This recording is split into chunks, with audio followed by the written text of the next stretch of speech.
نحمده ونصلي على رسوله الكريم أما بعد فأعوذ بالله من الشيطان الرجيم بسم الله الرحمن الرحيم يا أيها الذين آمنوا اتقوا الله حق تقاته ولا تموتن إلا وأنتم مسلمون واعتصموا بحبل الله جميعا ولا تفرقوا. په آیات کریمه کې د ټولو څخه وړاندې الله تعالی حکم کړی چې یا ایها الذین آمنوا اتقوا الله، ای ایمان والاو الله پاک څخه ویریږي.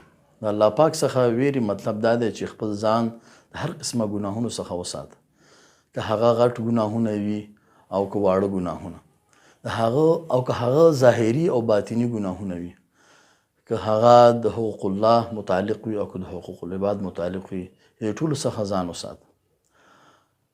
او بیا یې په تقوا باندې عمل کولو طریقه بیان کړې ده. هغه دا چې واعتصموا بحبل الله جميعا ولا تفرقوا. ترجمه دا ده چې الله پاک رسۍ کلکه ونیسه. د رسۍ مطلب قرآن کریم دی. په قرآن کریم عمل کول دی. په اصل کې تقوا ده. په قرآن کریم عمل کول په اصل کې تقوا ده. په قرآن کریم که الله تعالی بیا فرمایلی دي ولا تفرقوا، یعنی خپلو کې تفرقه مه کوئ، ډلې ټپلې مه جوړوئ. قرآن کریم په دې ځکه ولا تفرقوا په خپلو کې تفرقه مه کوئ او دلته تفرقه ذکر کړې ده. قرآن شریف کې ذکر تفرقه ده. ولا تختلفوا، اختلاف مه کوه، ذکر نه ده. که چیرته اختلاف رای د قرآن او حدیث په تعبیر او تشریح کې وي، اخلاص او تقوا سره وي، خپل ځان لوی عالم معرفي کول او د بل کس ذلیل کول نیت نه وي، او اختلاف والا قرآن او حدیث تشریح اهلیت لري، په داسې مسایلو اختلاف وي چې په هغې مسایلو کې واقع اختلاف رای کېدی شي، یعنی مجتهد فی مسایل وي، داسې مسایل چې په هغې کې قرآن او حدیث څخه کوم واضح حکم نه وي راغلی، نو دا اختلاف رای مذموم نه ده بلکې محمود ده، یعنی ښه اختلاف ده. صحابه کرام رضی الله تعالی عنهم اجمعین په منځ کې هم اختلاف رای وي. د اختلاف رای په نتیجه کې به بعضې وخت صحابه کرامو څخه به په یو رای عمل کولو او بل به په بل رای باندې عمل کولو. کله چې الله تعالی د الله رسول ته خبر ورسېدو نو په یو باندې اعتراض ونه کړو. یعنی د هغې نه یو مثال غزوه احزاب ده. نن سبا بعضې خلک په فقهاو باندې اعتراض کوي چې اسلام خو یو دی، نو د حنیفي، مالکي، شافعي، حنبلي څه مطلب دی؟ په دې کې هیڅ شک نشته چې د اسلام یو دی، الله یو دی، قرآن یو دی، قبله هم یو ده، نبی هم یو دی. خو په دې دین کې الله پاک دا جاذبیت ایښی دی. الله پاک په بعض احکاماتو کې مختلف احتمالات ایښي دي چې هر زمانه کې فقها او مجتهدین په قرآن او حدیث کې غور وکړي او د مسایلو استنباط وکړي. نو په دې وجه په رای او مجتهدینو کې به اختلاف ضرور وي. نو دا د اختلاف حق هغې ته دی. چې په چا کې د اجتهاد صلاحیت وي، چې د قرآن کریم او سنت نبوي کې ماهر عالم وي. نو کله چې داسې اشخاص په یو مسله کې اختلاف رای لري، نو دا اختلاف د امت دپاره رحمت دی. څنګه چې په حدیث کې راغلی دی اختلاف امتی رحمت، زما د امت اختلاف رحمت دی. نو دا اختلاف د تفرقه نه ده. صحابه کرام رضی الله تعالی عنهم اجمعین په منځ کې اختلاف شوی خو تفرقه نه ده شوی. د فقهاو کرام په منځ کې اختلاف شوی خو تفرقه نه ده شوی، یعنی ډلې ټپلې نه دي جوړې شوي. سره د اختلافه ائمه مجتهدین په خپلو کې د یو بل ډیر عزت کولو. امام شافعي رحمت الله علیه او بعضې فقهاو مذهب دا دی چې کله جمع سره مونځ کیږي مقتدي دپاره سورة فاتحه لوستل ضروري دي، مګر د امام حنیفه رحمت الله په مذهب کې مقتدي دپاره سورة فاتحه لوستل جایز نه دي. دا ډیر غټ اختلاف دی د مونځ په باره کې د اختلاف وجوب او عدم جواز دی او دواړو سره دلایل قوي دي. امام شافعي رحمت الله علیه د امام محمد رحمت الله علیه شاګرد دی او امام محمد رحمت الله علیه د امام ابو حنیفه رحمت الله علیه شاګرد دی. امام شافعي رحمت الله علیه د امام ابو حنیفه رحمت الله علیه مزار ته راغله، هلته ورباندې د مونځ وخت شو.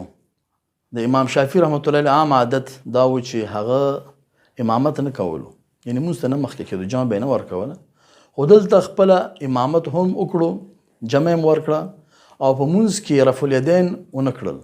کله چې مونځ څخه فارغ شو یو شاګرد ته پوښتنه وکړه، ستاسو خو عام عادت د امامت نو، خو دلته د امامت وکړو او په مونځ کې د رفع الیدین هم ونه کړو. جواب یې ورکړو چې رفع الیدین زما په نزدې افضل دي، خو ما ته شرم راغلی چې زه د امام حنیفه رحمت الله علیه د رای خلاف عمل وکړم او امامت مې ځکه وکړو چې زه چا پسې مونځ وکړم نو سورة فاتحه به لولم، ځکه زما په نزدې سورة فاتحه لوستل ضروري دي او امام او مقتدي دپاره، او د امام ابو حنیفه رحمت الله په نزدې مقتدي ته جایز نه دي چې سورة فاتحه ولولي. نو ما ته شرم راغلی چې زه د امام حنیفه رحمت الله د مسلک خلاف عمل وکړم.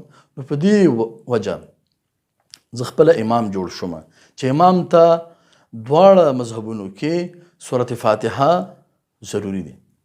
نو دا د دې اشخاصو په منځ کې محبت او احترام و. څوک چې دا اختلاف د جنگ خواته وړي هغه شرعي احکامو سره نابلده دی، او څوک چې د دې اختلاف په حقیقت باندې پوهیږي چې کوم اختلاف چې د فقهاو په منځ کې دی د هغې اختلاف دغسې اختلاف د صحابو په منځ کې هم و. بعضې صحابه کرامو فاتحه خلف الامام لوستله او بعضې به نه لوستله.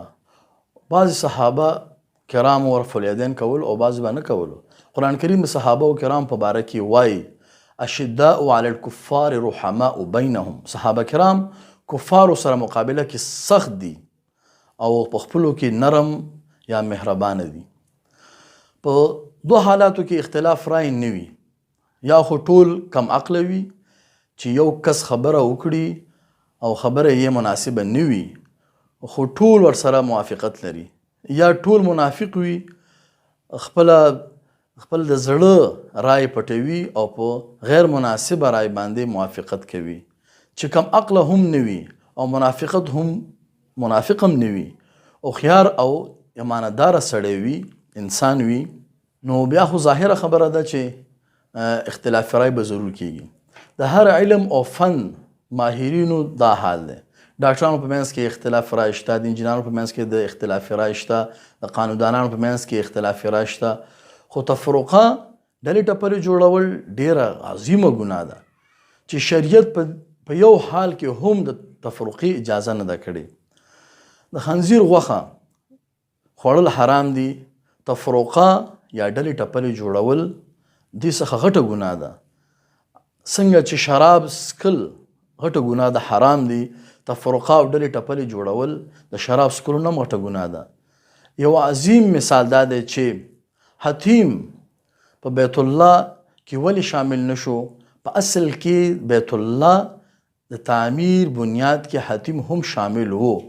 دا د بیت الله حصه ده، خو د قریشو د مالی لګښت د کموالی کمښت په وجه باندې حتیم پاتې شو. نو د الله رسول صلی الله علیه وسلم عائشې رضی الله تعالی عنها ته ویل که چیرته ستا قوم حدیث و عهد بالاسلام نوی، یعنی په اسلام کې نوی داخل شوي دي، نو که دې نوی داخل شوی نو ما به بیت الله د ابراهیم علیه السلام په بنیادونو باندې تعمیر کړی وو. نو نوی مسلمانانو کې د خفګان اختلاف خطره وي، نو رسول الله صلی الله علیه وسلم مسلمانانو د تفرقې په وجه دا کار ونه کړو. کوم چې د قیامت پورې مسلمانانو قبله ده بغیر تکمیل پرېښوده. د تفرقې څخه ځان ساتلو دپاره حضرت مولانا اشرف علي تانوي نور الله مرقده ډېر ښکلې خبره کړې چې خپل مسلک مه پرېږده خو د بل مسلک کې کار مه لره.